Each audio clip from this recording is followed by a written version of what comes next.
Director. I'm with Central Asia Productivity Research Center. And this is our business lecture series for 2025. And I'm here with Professor Greg Boyan of Indiana Tech University, and he'll be doing Introduction to Business. So, no further ado, let's start it up. Okay. Thank you, Chris. Good morning, everybody, or good day, I should say, whenever you're looking or watching. Yeah, my name again is Greg Boyan. I'm an adjunct professor at Indiana Tech University. They're based out in Fort Wayne, Indiana, with campuses in Hammond and other places. I've been with Indiana Tech for 15 years now, and I teach business classes, math classes, algebra, statistics, but doing organizational behavior and other business classes. So today we're going to talk about an introduction to business, get a quick overall view of this. I mean, the thing that I teach in this class is like a 16-week or 6-week class, and so we're just consolidating it down to just to get some of the overall ideas. So what I'm going to do here is start up a PowerPoint and get that going here in a second. Introduction to business. All right. And I believe, which one is it? Yeah, roll of business. All right. And then I share that.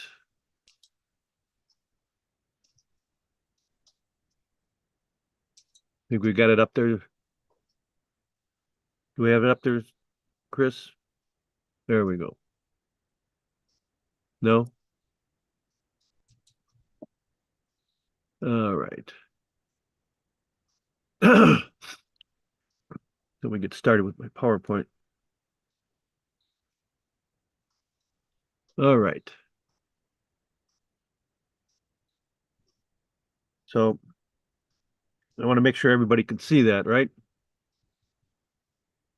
So let's look at business. So we're going to discuss the role of business in society, our functions, and all kinds of external forces. So what is business? It actually provides goods and services to consumers for the purpose of making a profit. Goods and services. Examples are tangible items, such as cars, television, soda. Examples of services. Action or work performed for monetary compensation, like haircuts, hotel stays, go on a roller coaster ride. Businesses can generate profits from the sale of goods or services. Retailers sell goods, like True Value Hardware Store. Restaurants provide a service. Profit, loss, and value. Profit is the amount of revenue or income that a business retains. Expenses of the business exceed the revenue, then we make a profit. If the expenses exceed the revenue, then we have a loss. Sorry. You suffer a loss during a short period of time, you can usually come around from that. If not, you might end up closing or filing bankruptcy. We talk about value, referring to the relationship between the price a customer pays in exchange for those goods or services, what we're talking about here. So there's two types of businesses, for-profit and non-profit. A non-profit business is one that provides goods and services to consumers, but its primary goal, of course, is not to return a profit to the owners of the business, as like a for-profit business. Instead, those profits provide a public service of some type, advance or cause, or assist others. The Central Asian Productivity Research Center is a not-for-profit business, where all of our funds are used to help for doing things like we're doing today. Some other examples, American Red Cross, SPCA, American Cancer Society, those are all nonprofits. So we look at profit, nonprofit, all the money comes in, the costs go out. Nonprofit business, money comes in and dollars and costs go out to help support that mission of what they're doing. Here's a good comparison. For-profit incurs expenses, both non-for-profits and profits. They both provide goods and services. For-profits generate revenues from sales. Nonprofits usually get contributions and grants things like that. The profit of a for-profit owners, individuals, and partners. Not-for-profit is operated by a board of directors, trustees, or managers. Profits are used to pay for owners in the for-profit. The not-for-profit is used to further the mission and pay salaries to employees. Profits for non-for-profits are not subject to taxation by local, state, and federal authorities, but for-profits are subject to that. We also use that for-profits to pay for salaries for employees and managers. Now let's look at something. We're looking at production.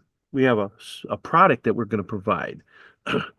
Let's consider that. Resources and factors. We're going to make something. We're going to sell something. That's what businesses usually do. Or, or actually, you can have a for-profit service too, but let's look at the production part of it. So we have inputs and outputs, goods or services. We can consider both of those. Resources are called factors of production. Natural resources, land, plants, livestock, wind, sun, water, natural resources to make the product. Labor, human services, physical and intellectual. That's our human capital is what we call that. What is capital? Anything that's used to manufacture it in order to use that production. For example, the equipment. Entrepreneurship is part of a business. This is the ability to recognize a profit opportunity. This is small business startups. We'll talk about that a little bit later. For example, baking a cake. Natural resources. Maybe we use wind energy to harness the electricity. Labor, the baker's skills and creativity. The capital, those are the things that we need. The ovens, the cake pans, the ingredients, that's called the capital. Entrepreneurship would be an individual or a bakery. Let's look at some other functional areas of business. Excuse me. We have different functional areas. We have management. What do? Plan, organize, control, leads for the business. Operations, resources into products, the operations. Marketing and sales, identify and satisfy the customer needs. That's the important part about it. I'm going to sell a product. I'm going to provide a service. What's the need that we're going to provide? And then there's the finance area, to manage the company funds, to obtain company funds. Research and development. Those are knowledge and ideas to help a company keep up and ahead of the competition. Without a lot of R&D, you could be kind of stale and stagnant. Some of your services. Let's look at a little bit more at management. Primary role, what is it? Supervise other people's performance. We have different categories. The planning, setting long-term and short-term goals. You have to have goals for your business and execute those. Organizing, that's the operations of the business, most efficient way, enabling the business to use its resources. Something called controlling. People or processes stray from the path. The managers are there to notice and take care and correct the actions of that, bring them back into the field. Leading. Manager may lead work teams or groups through a new process or development. Manager may also be seen as a leader. We have a separate course later on, a whole course talking about leadership itself. Operations. Let's look at those operations. Those are the inputs. Factors of production are converted to goods and services. Operations is the heart of a business. Taking those goods and services into a quantity or quality that meets the needs of the customer. There we go again, needs of the customers. There's an operations manager responsible for overseeing all that, the day-to-day business. Include ordering raw materials, possibly scheduling workers, produce tangible goods. That's the operations manager, oversee the whole area, production, day-to-day business operations too. Marketing. Marketing is very important. We also have a lecture series on marketing. We'll talk about that in more detail, but here's an overall view of it. We're identifying customers' needs, design products and services to meet those needs. That's part of marketing. Define what are their customer needs for our products or services. Includes promoting the goods and services, like advertising, getting on the internet, all the different kinds of social media nowadays, how to promote those goods, billboard signs, whatever.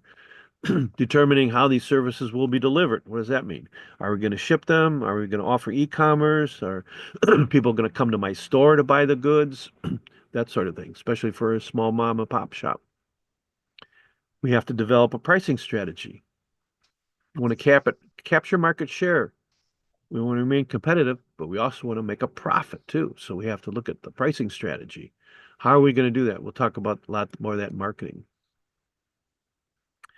Also, we look at the internet presence. That's a very important part these days. Finance, planning, obtaining, managing customers, companies' finances. They plan for short and long-term capital needs. Capital needs. Those are the things that we need to make the business run. Production equipment, whatever. Goods and raw materials, things like that we talked about. Well niche to the business. The finance manager also looks at how the funds are being raised. Long-term cost of borrowing. Probably have to borrow some, take a loan to buy some equipment. And the implications of decision long-term health of the business. Accounting is a part of that. That takes care of the expenses, pay the bills, and those different functional areas. Research and development, the R&D part. That's a lifeblood of a manufacturing business. It's staffed with engineers, scientists, things people called thought leaders, subject matter, industry analysis, knowledge and ideas to keep up ahead of the competition. That's all part of R&D. Usually it's led by a chief technology officer. You'll see that. What's a CTO? The CTO of this company, that's what it is, a chief technology officer who manages the development, or it can also be a development VP or a similar title, depending upon how the products are being produced. Here's a nice little functional areas of a business. You have the CEO and president, and you have the four different areas in this case: operations, finance, marketing, and sales. Chief financial officer, chief operating officer, marketing and sales, the CRO, chief officer of production, and all kinds of different titles. Under operations, you have production, supply chain management, procurement. That's the buying, the buying of goods. In the finance, you have the accounting, HR is the human resources. In a larger company, you have a legal staff, or at least you have a lawyer, or maybe a resource for one. Marketing, sales department, customer service, another important part of that. Then the R&D, the development, and the IT part. So those are different functional areas. Something called stakeholders. What is a stakeholder? Well, those are people that have some interest in the company, either inside or outside the business. You have internal stakeholders of the company. The employees are part of the business. They have a stake in the business, stakeholder. Managers and owners. On the outside, you have a supplier, somebody that sells you the goods. They have an interest in your business. You have society, government, regulations. You have creditors. In large companies, you'll have shareholders, people that invest in the company. A stakeholder can also be your customers. So the internal stakeholders work directly within the business, managers, employees, owners. They earn the high wages and keep their jobs. They have vested interest in the financial health and success of the business. Owners want to maximize the profits. They have a lot of risk in running a business. Those external ones again, outside groups of people. They're customers, shareholders. They own a part of the business. They invest in the business. They get stock. Creditors, people that we owe money to. Federal, state, and local governments have some interest possibly in what you're doing. The local community, reaching out to the local community. Society in itself in general. Suppliers, as I mentioned before. What are some of the external forces? We have the economic environment, competitive environment, the social environment, the legal, technology environment, global environment. Let's look at the economic environment. The U.S. economy is now challenged by the development of economies in the other nations. Things are very competitive these days after growth and dominance. Since the financial crisis of 2008, we struggled a lot to recover from this. It was one of the most tough crises since the Depression of the 30s, but we've come out of that now. We've been resilient since this great recession of 2008, trying to stabilize the housing industry, trying to maintain some low affordable interest rates, even though they've gone up from this inflation recently, and provide additional incentives for businesses to open or expand. The legal environment. There's all kinds of regulations, laws, liabilities that companies must cope with in order to stay in business. Legalization of marijuana, some of the things we run into, legalization of marijuana, same-sex marriage, strengthening of privacy laws. They can have enormous impact on how we do business. So legal developments can affect what companies sell, how their products are manufactured, and the environment, how they are labeled. Sometimes we have government regulations for labeling of goods, how they are marketed. And the competitive environment. We're not alone in this business. There's all kinds of different competition, technologies, foreign markets. Maybe we want to, people are importing goods, or maybe we want to export goods. For example, the local hardware store now finds itself competing with big box stores like Lowe's and Home Depot. They can often sell a product for a lower price and online shopping options, same day delivery. It can be difficult for these independent stores. So you have to develop your own little niche. Where I've seen locally, the local Ace hardware stores, they still can compete in some respects. They work through a large distribution chain and can offer similar prices, but they provide good customer service and assistance. That's one of the important parts of a local hardware store. Trying to stay competitive. That's the important part. This customer services I talked about, employee knowledge. Those are high quality things to survive. If you get a good Ace Hardware store like I have locally here, the employees know their products and services and customer service. You go into some of the big box stores and walk into an department and they're just kind of walking around like, I don't know, here, go over there to that department there, this aisle here, it's about all they know. So that's the important part about a small business. Technology, business technology, digital part, computers, telecommunications, and of course the internet now. That's how we're reaching customers, producing products, providing services. Expansion of the internet has developed in what's called e-commerce and online sales. Amazon, individual companies have their own e-commerce. What's the advantage of that? Well, customers don't have to live in the proximity of the store to purchase the goods and services. Disadvantages, they also compare competitive prices, benefits, features, and services. There's good and the bad of that. And we have the social environment, values and attitudes, the wants and the needs and desires of the consuming republic. That's your social environment. Demographics. It says by 2050, some of the estimates that Hispanic and Asian populations are expected to double. At the same time, America itself is aging. With the current median age of 36, it won't be long till a lot of Americans are ready to retire. Then there's this thing called the corporate social responsibility.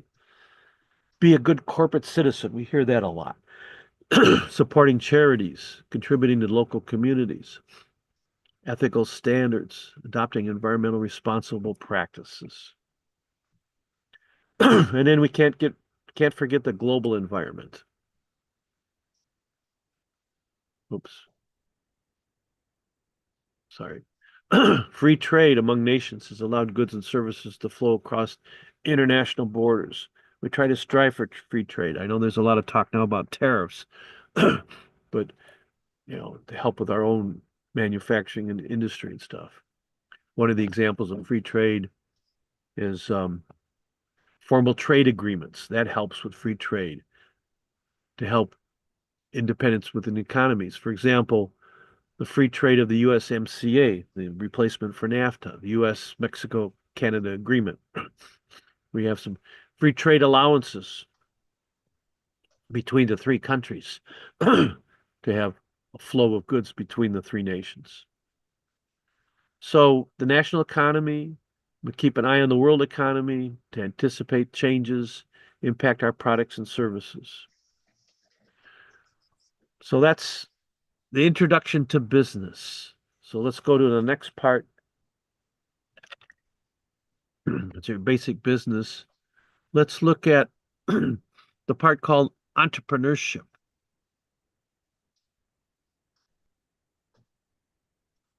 A lot for small businesses. Entrepreneurship.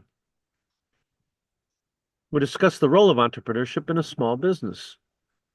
Introduction to business. A lot of you out there may want to start your own business. We'll talk a bit about that. Small businesses. Understanding small business. The U.S. Small Business Association, the SBA, is a go-to for resources, a very good resource for that, to help with small businesses. In your local community in the United States here, there's SBDC, Small Business Development Centers. They're the local arm of the SBA that help people with the small business, consult with them, help an individual start a business, both for profits and non-profits. They help for everybody. Classification of a small business. Usually it's dependent upon the size, number of employees, or revenue based on the industry. There's a North American industry classification system code that you can look up for classifications. SBA membership, you can help with by getting loans through the SBA, not directly loans, but they help guarantee loans, help maybe to find investment capital and grants. So what is some of the eligibility criteria for government programs?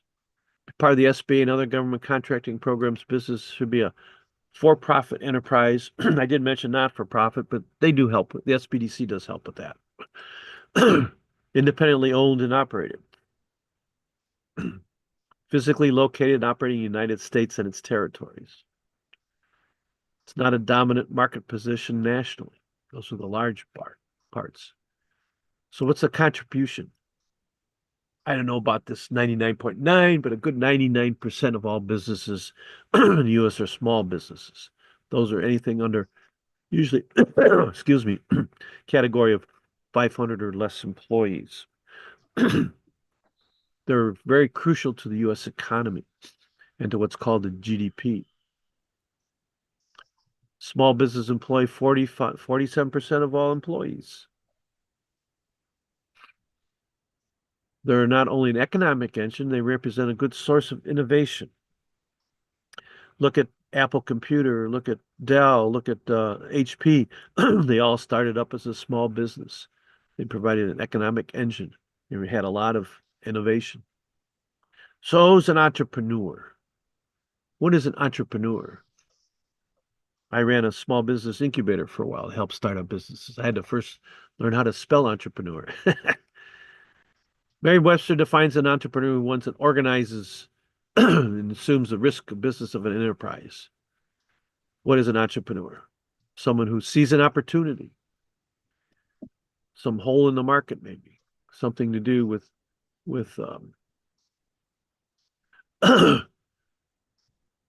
provide a service or customer service.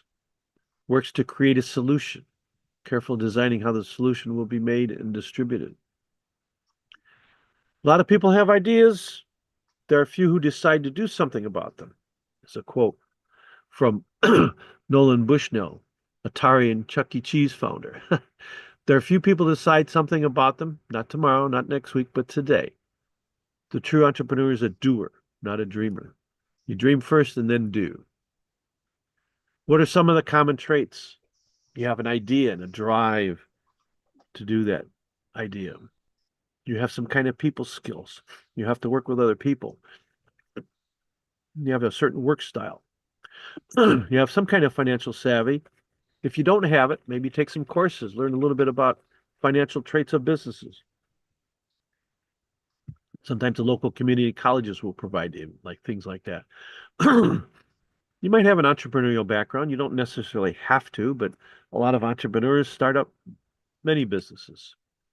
So what are the types? So we have this entrepreneurial DNA. Joe Abraham realized that although entrepreneurs share common traits, they have different personalities to be successful. How to match the person. Joe Abraham's 4 entrepreneurial DNA types. A builder. Focus on scaling a business quickly. They measure success, not just infrastructure terms, but to build something. Opportunist. Measure the success in the financial terms and always scanning for the next money-making opportunity. Maybe a specialist. Spend their careers in one industry, and maybe they come out of it and say, hey, I got a good idea. I want to start this business. An innovator, the mad scientists of the world, based on a mission, not necessarily money. What are some of the reasons? Opportunity to make an impact. I have this idea. I want to make an impact on the industry, on the world. Live by your own rules from values and cultures. Work environment and location. You're a membership of an elite group of leaders and doers. No bench time or waiting to be chosen. You have to get into it. Opportunity based on performance rather than degrees. You don't have to have a degree to start a business. Relative freedom from discrimination.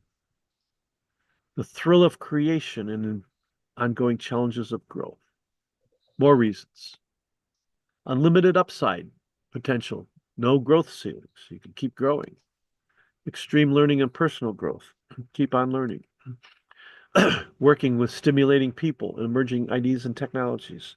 Find a group, your team of stimulating people. Recognition. You all want to be recognized.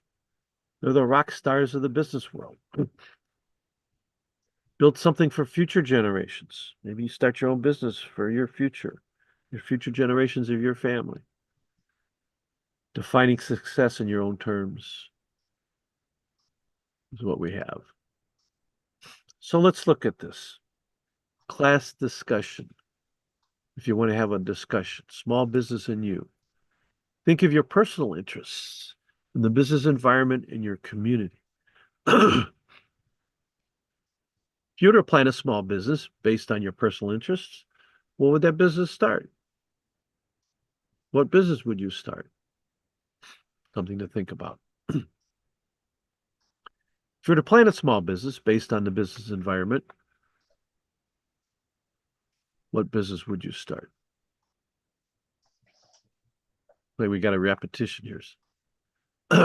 In your community, personal interest in your community. How would you reconcile your personal interests? Advantages, disadvantages, and considerations. Starting a small business is self-selection, self-determination. Small business owner has extreme amount of latitude in both lifestyle choices and business. There's benefits. Revenue, infrastructure are essentially unlimited for what you want to do. Freedom to choose your purpose and goals. So what are some of the disadvantages? You must take full responsibility for the decisions you make, the results of those decisions. Evasion is not an option. You can't say, it's not my job. Can't point fingers or check it out. You have to do it. As a small business owner, you'll probably be risking your own land, maybe, and friends and family and capital. That's a risk you have to take. There's no guarantee or regular paycheck. No paid or subsidized benefits. It's part of the risk. Freedom from an employer's expectations comes at a cost.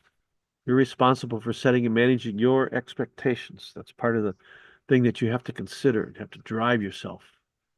You're responsible for the development, the planning, the HR, the IT, and every other function as well. In the beginning, it's all you, but after you start your business, it's important to bring on other people to help in those areas. Why some ventures fail? Inability to execute the concept, lack of market demand, an important part of that. One of the things we don't go into it here, but one of the things that's important is to, and you can get help with this, the SBDC, is to come up with a business plan. What is that? That's a plan, an idea of how to run your business. You look at all the different aspects, as we talked about before in the operations, the idea, the sales, the marketing, the execution. Part of that is to see if there's a demand for our business, our product or service, or differentiation, the 4 Ps of marketing: product, placement, price, performance. Lack of awareness or ability to respond to emerging trends, relative developments in technology, maybe geopolitical, environmental, competitive actions. Overdependence on a single customer. There was a good story years ago on that, back in the highlights and heydays of Sears. Sears would go out, the Craftsman products that they sold, those were from small businesses usually. They'd go to a company and say, I want you to make a lawnmower for us. We're going to put the Craftsman label on it. There's a small company, let's say, making lawnmowers. So they go to this company and say, okay, make these lawnmowers for me. And they get to a point where making possibly 80% or higher of their business. Then one day Sears decides, well, we don't like that product anymore. We're going to go with somebody else. Well, that's your overdependence on a single customer. Stories are that's happened before. Inability to manage your growth. You're growing too fast. You got to bring people to help out. Other considerations. Do you have what it takes? What have you started? How would you describe yourself in your own words? How would a colleague describe you? 3 objectives. What current trends are you seeing in your profession, maybe? Substitute your target industry market for your profession. What new things have you tried recently? Do you have a viable concept? Is it viable? Before you dive into this, it's essential to do careful planning to ensure that the venture's potential to succeed.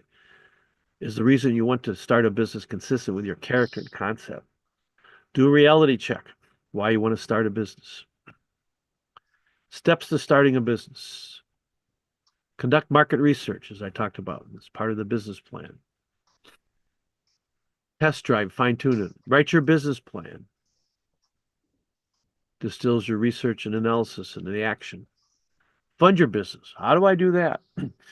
Well, most startup businesses use some of their own personal finances or friends and family or HELOCs, loans on your house, that sort of thing. There's no such thing as I have people saying, oh, I can get a grant to help me start my business. That's not an usual thing, especially for a for-profit business. There's no such thing as a bunch of grants to help you fund that. Pick your location if you're going to have a brick and mortar. Maybe you work out of your house, or you're going to be near a target market, business partners. Choose some kind of business structure. We'll talk about that briefly. Proprietorship, partnerships, limited liability corporations, S corporations. Choose a business name. You want to communicate that. Figure out a name. First thing you do when you start a business, you go to your state and register the Secretary of State and register your name. They'll show you, make sure there's nobody else that has a similar name. Register your business. That's what we're talking about. Entity name protects you as a state level. Trademark protects you at a federal level. You trademark your name. Domain name protects your business on the website. So develop a domain name for your business. xbusiness.com or xbusiness.net or ABC product blah blah blah .net.org, whatever. Obtain your federal and state tax IDs. You have to pay federal taxes. You need what's called an employee identification number, EIN, to hire employees. You also need it just for your business. You need to open a business bank account, apply for licenses and permits for both the federal and tax IDs, state tax IDs. So you may need licenses and permits. Open a business bank account. That's the final part. Go to your bank and open an account. If you created a corporation to protect your assets, commingling business and transactions undermines that protection between your personal and your business accounts. That can get very convoluted. And a lot of small business run into problems doing that, running their business by their personal checking account. Open a separate bank account with a business name. It's more difficult for financial management tasks. So here are some of the different relative business structures. We have the sole proprietorship, the one person, unlimited personal liability with that, personal taxes only. Then there's a partnership, which two or more people. You still have unlimited personal liability unless structured as a limited partnership. Self-employment taxes and personal taxes. What's popular today is what's called a limited liability corporation. One or more people. The owners themselves are not directly liable. You do have self-employment taxes and personal or corporate taxes you have to pay. There's the C Corp, one or more people. That's the larger corporations. Again, the owners are not personally liable. You pay corporate taxes. S Corp is very popular for small businesses. But like I said, it's limited to no more than 100 employees. All employees must be U.S. citizens. Owners are not personally liable. You pay a personal tax out of an S Corp. B Corp is not very popular any days. They pay a corporate tax. And then there's your not-for-profit, one or more people. They're not personally liable. They're tax exempt, but corporate profits can be distributed. So you can distribute the profits. And the other part is if you ever close a not-for-profit, any money that's left over has to be distributed to some other organization. You can't keep it yourself. Okay. So that's an idea of in the business, the small business world. I've got a few minutes here. Let's go into one more. We talk about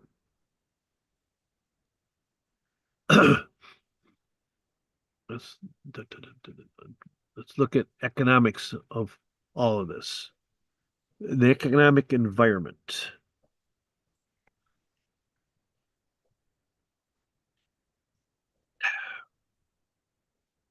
All right.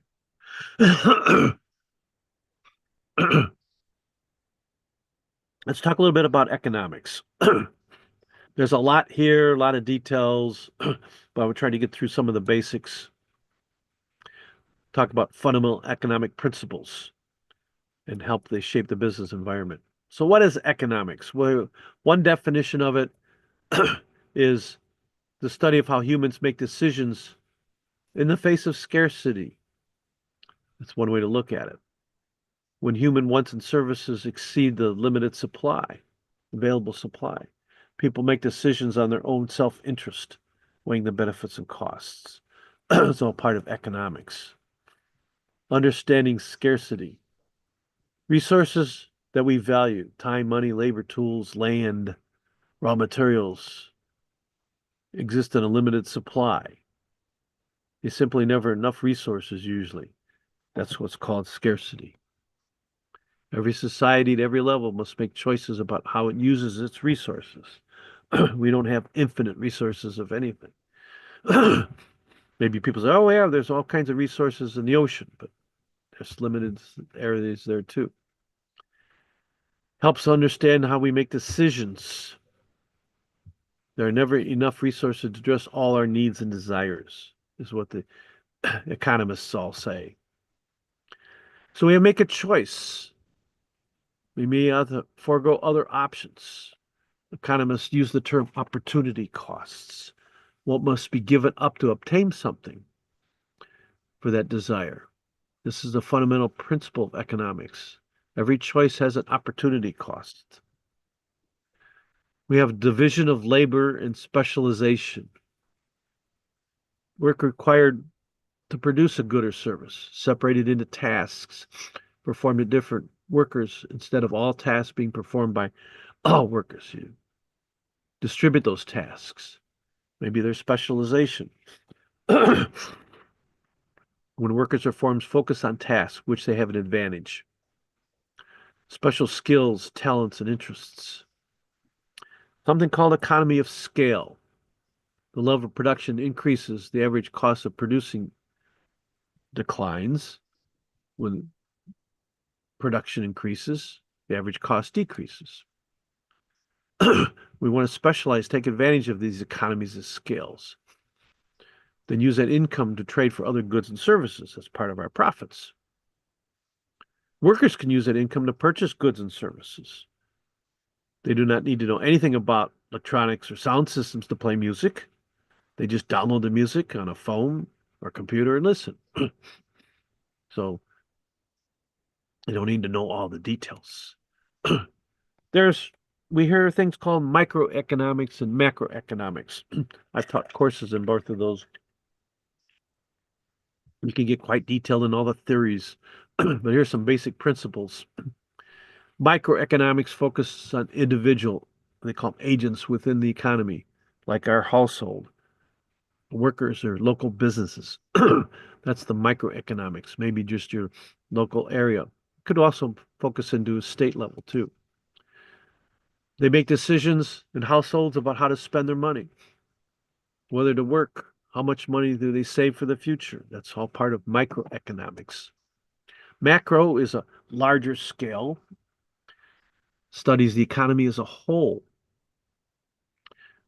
focuses things as growth in standard of living, looks at employment, unemployment, inflation, macroeconomics. They use monetary policy and fiscal policy in the government to achieve macro goals, such as lowering unemployment, increasing economic growth. So this can be on a national or even an international scale with macroeconomics. Then we have a thing called monetary and fiscal policies. Macroeconomics pursues goals through policies and monetary policy, bank lending interest rates, financial capital markets. Some of that's conducted by the nation's central bank. This is what's called the Federal Reserve. Fiscal policy can involve government spending and taxes. Our legislative body, the United States, the Congress, and executive branch, they establish a federal budget. Different economic systems. Market economies. What is a market? That's a situation that brings buyers and sellers together for goods and services. In a market economy, decisions about products are available, what's available, and the prices through the interaction of what's called supply and demand. How much supply is out there? What's the demand for that? Competitive market has a large number of buyers and sellers, so no one can control the market price. That's a competitive market. Free market. The government doesn't interfere in any way. There's not much of that anymore. Free and competitive market economy is ideal type. It supplies exactly what customers demand. That's a free competitive market. Planned economies, or it's called a command economy, passed down from a ruler or ruling class. It's a controlled economy. Resources of business are owned by the government. We hear about that in some of what's called the communist countries. That's a command economy. Government decides which goods and services will be provided and the prices to charge for them. Decides what methods of production is used and how much workers will be paid. That's a command economy. Plan. Some necessities like health and education are provided free as long as the state determines that you need them. Let's look at globalization and what's called a mixed economy, which has characteristics of more than one system. The last few decades, we've had globalization evolve as growth in our commercial and financial markets, making business workers from different economies increasingly interdependent. A lot of times, companies will expand their business and go into different countries to make and sell their goods or distribute their goods. We have a lot of companies coming here to do goods and services. Like, for example, here in the state of Indiana and in Illinois, there's a lot of automotive manufacturers that have come here. I live here in Northwest Indiana, and we talk about uh, Toyota and Subaru have large manufacturing plants here in the state, part of the globalization. So let's look at that. What goods or services should be produced to meet customer needs? How should they be produced? And who should produce them? Who receives these goods and services? Things to consider. The free market, made by collective decisions of the market. They make rational decisions about what will satisfy their interest and profits. Even in market economies, governments will maintain the rule of law, create public goods and services such as roads, education, and try to step in when markets go wrong, subsidizing it possibly. Again, in a planned economy, the government makes all the decisions about the produce and prices. Let's look a little bit about demand. I can spend several hours on this in theory, but let's just look at it real quickly here. What is demand? The amount of goods or service that consumers want. They're willing to purchase at a certain price. What a buyer pays for a specific good or purpose, that's a price. Quantity demanded, that's a total number of units purchased at a certain price. That's what we call quantity demanded. Certain price, people are going to buy a certain amount. The law of demand states that all things equal, higher price leads to lower quantity demanded. So if it's a higher price, for example, when a new version of a flat panel TV screen comes out, a super large, super concentrated pixels and stuff like that, it's going to be a high price because it's brand new. The lower demand for that. Just the top innovators and techies will buy certain things like that. Once the price comes down, then there's a larger demand for those units. So here's a thing called a demand curve. They show this in regards to price in gallons of gasoline, for example, and the quantity of gasoline. So we can see that when gasoline is $1, more people will buy that gasoline. 800 millions of gasoline will be consumed. At the other end, gas is at 220 a gallon, which is more like today, but this is a comparison here. So only 420 million gallons of gas will be consumed. So that's what you call your demand curve. Your quantity and your price is what it's limited to. There's your demand curve. Change in demand refers to movement along that curve, the price change. Price goes up, the demand goes down, the quantity goes down. Price is lower, the quantity goes up. That's your change. What are some of the factors? Income. Normal goods increases if income increases. Your income increases. Product whose demand falls when income rises is an inferior good. Not a good product. Preferences. Here's an interesting stat. From 80 to 2012, per person consumption of chicken rose by 48 pounds a year, while per person consumption of beef fell by 20 pounds. Change in consumption would shift the demand curve for chicken to the right and the demand curve of beef to the left. That's what you talk about. Population. Percentage of population elderly is projected to be 20% by the year 2030. That's a 7.5 increase from 2000. Shift in population. Need increase in demand for nursing homes, hearing aids, and other types of things for older people. What other things? Price and related goods, changes in prices. Substitutes sometimes happen. It's a good or service in place of another good or service, like electronic books and print books. If the price for the substitute decreases, the demand will increase, as we talked about.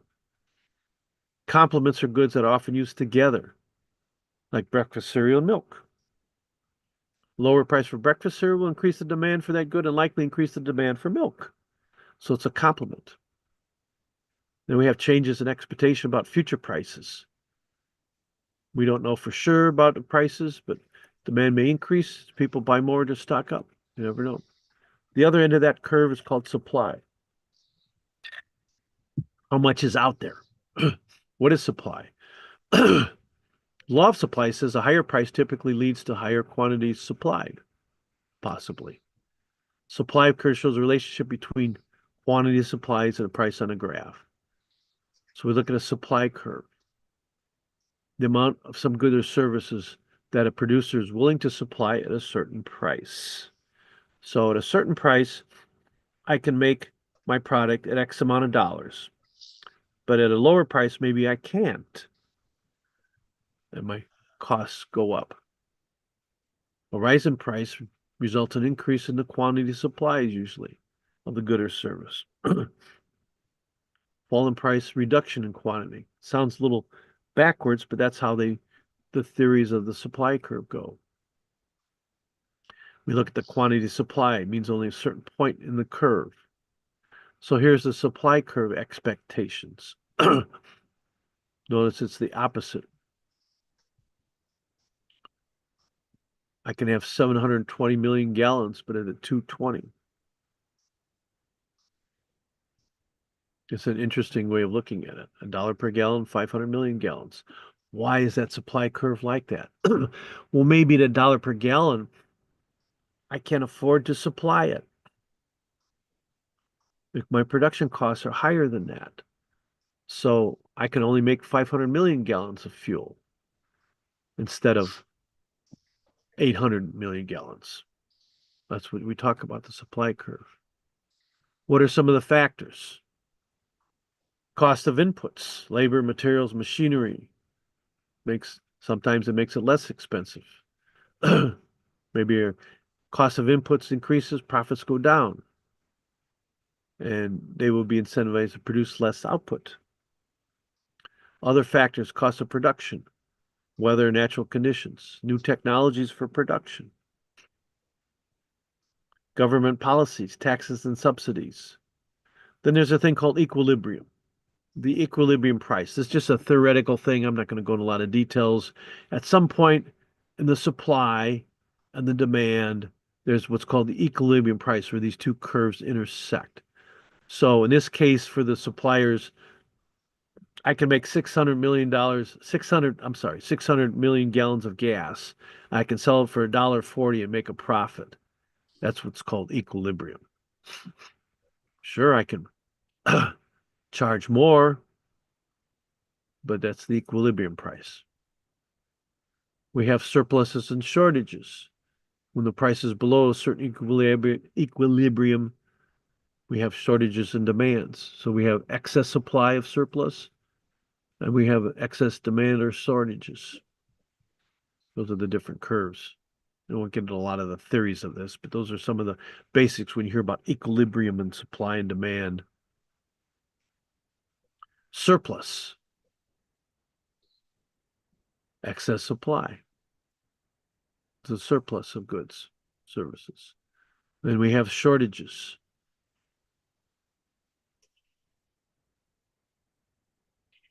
What about this? If a market is not at equilibrium, economic pressures will move the market towards that equilibrium. So that's part of a free market economy.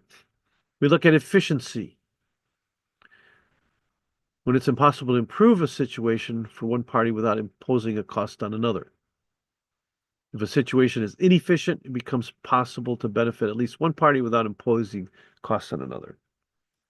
These are all economic definitions. Health of the economy. Finish up with this. Economic indicators. Lagging economic indicators, status of a few months in the past. Leading economic indicators predict the status of the economy.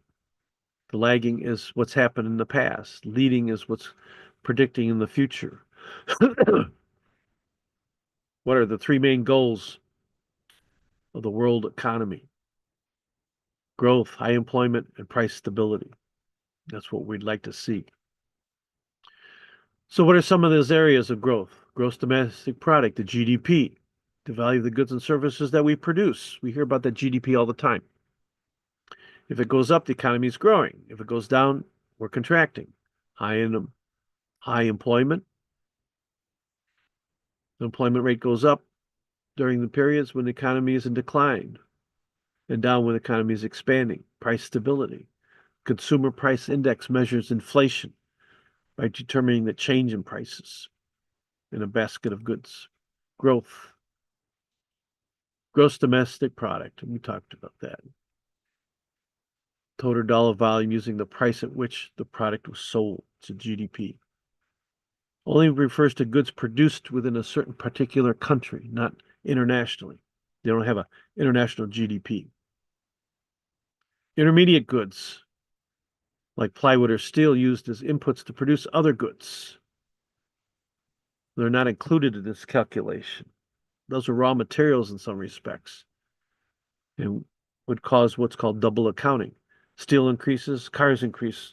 If you add them separately, it would be like double accounting.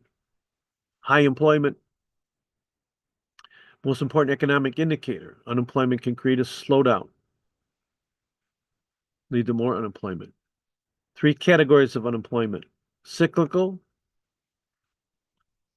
Sometimes that happens with, like in the retail industry. Christmas time, other times, slow times. Structural unemployment. The labor market is unable to provide jobs for everybody. Frictional unemployment. The period between jobs when a worker is searching and transitioning from one job to another. We call that search unemployment.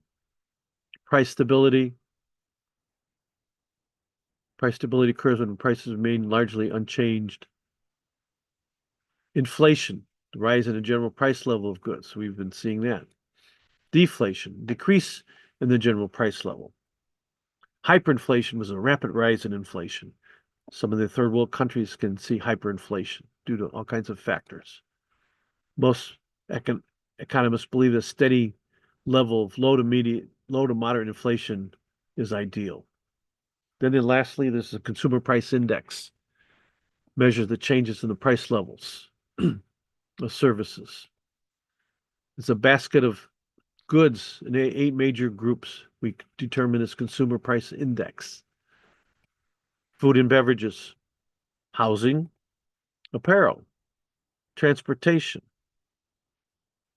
includes buses, trains, planes, medical care, recreation, education and communications, and there's a general other goods and services.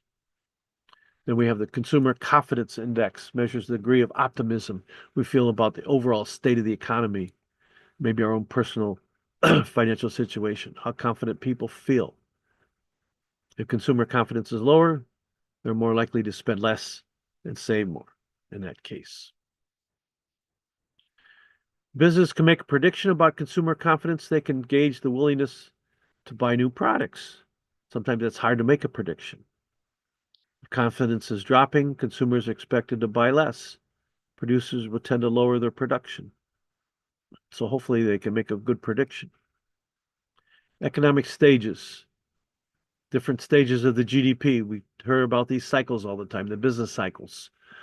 We have high growth trends. We have peaks in expansion and troughs. peaks and valleys of growth, long-term growth activities, expansion, increased employment, upward pressure on prices, though. Highest point in the business cycle on that graph.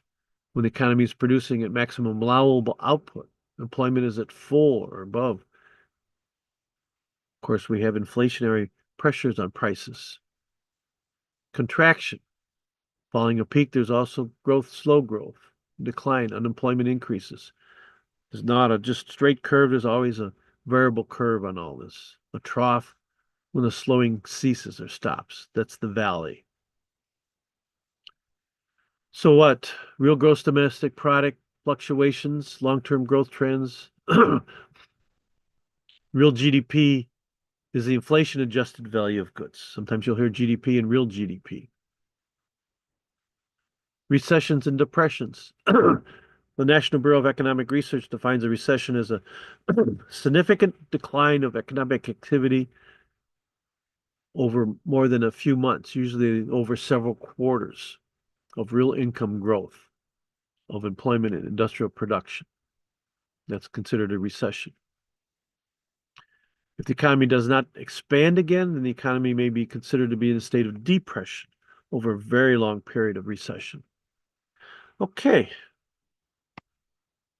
So that's my basics of starting a business or introduction of business and all that. So thank you again. I appreciate the time today, and we'll be doing a few others later on. I'll be doing a class in marketing and a class in leadership. Once again, thanks for watching, and I hope you garner some good things out of all of this. Get a basic idea of business. Thank you, Chris. Okay, Greg, thanks for your presentation. It was very informative, and I hope everything went well. Yes, we'll see here shortly. Yeah, we'll find out. Thanks again. All right.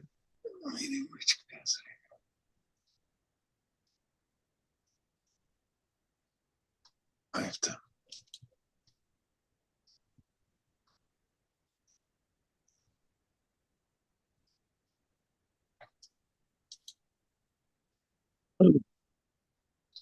So I'll say bye for now.